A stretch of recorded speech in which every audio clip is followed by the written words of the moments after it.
تو گھر والے اگر پوچھیں کہ 15 شعبان کو کیا کرنا ہے، شب برات کے موقع سے کیا کرنا ہے، بولو ہمارے مولانا نے بتایا 3 عمل ہے جو حدیث سے ثابت ہے، اعلیٰ ہے، افضل ہے، بہتر ہے۔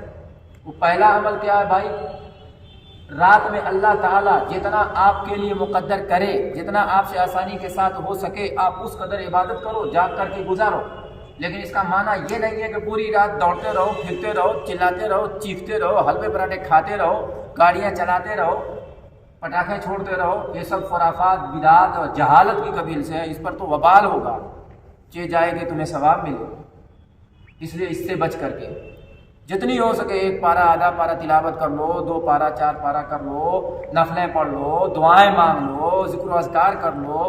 کچھ نہ ہو سکے تو کم سے کم تکبیر اولیٰ کے ساتھ نماز ہی پڑھ لو اور تہجد کی نیت سے 2-4 رکعت پڑھ لو، سمجھ گئے۔ اور دوسری چیز کیا ہے؟ اگر کی رات کے کسی حصے میں اٹھ سکو اور جا سکو تو قبرستان چلے جاؤ، جا کر کے وہاں موتوں کو اظہار ثواب کر دو، کوئی دعا کا۔ قبرستان جب جاؤ گے تو تمہیں موت یاد تازہ ہوگی، وغیرہ وغیرہ، سمجھ گئے۔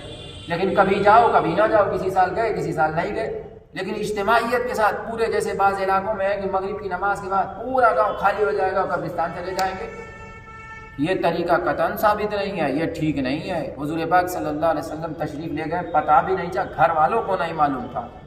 حضرت عائشہ صدیقہ رضی اللہ تعالیٰ عنہ جب بیدار ہوئی تو دیکھا کہ حضور اکرم صلی اللہ علیہ وسلم بستر پر نہیں ہے، تو حضرت عائشہ صدیقہ گئی ہیں اٹھ کر کے، تو دیکھا کہ جنت البقیع وہاں سے قریب ہی ہے، وہاں پہ اللہ کے رسول صلی اللہ علیہ وسلم تشریف فرما ہے، سمجھ رہے ہیں۔ وہ پوری لمبی حدیث ہے، حدیث کی کتابوں میں۔ تو اس طرح اس انداز سے جاؤ کہ اجتماع نہ ہونے پائے، سمجھ رہے ہیں۔ اور کبھی جاؤ کبھی نہ جاؤ کہ لوگ یہ نہ سمجھے کہ جانا ہر حال میں ضروری ہے، اور جہاں ایسا ماحول ہو جائے کہ جو نہ جائے اس کو برا بھلا لوگ کہیں تو وہاں تو جانا ہی نہیں چاہیے۔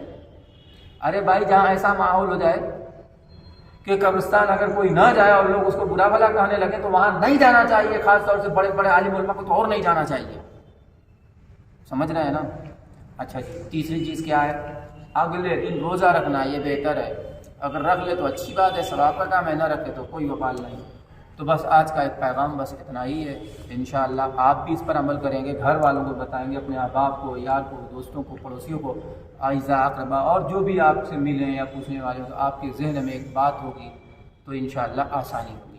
باقی اور جو چیزیں حلوے پراٹھے فلاں ڈھکاں، یہ سب خرافات ہیں، سمجھے۔ اگربتیاں سلگانا اور یہ کرنا، لائٹیں لگانا، وہ لگانا، یہ سب اچھی چیزیں نہیں۔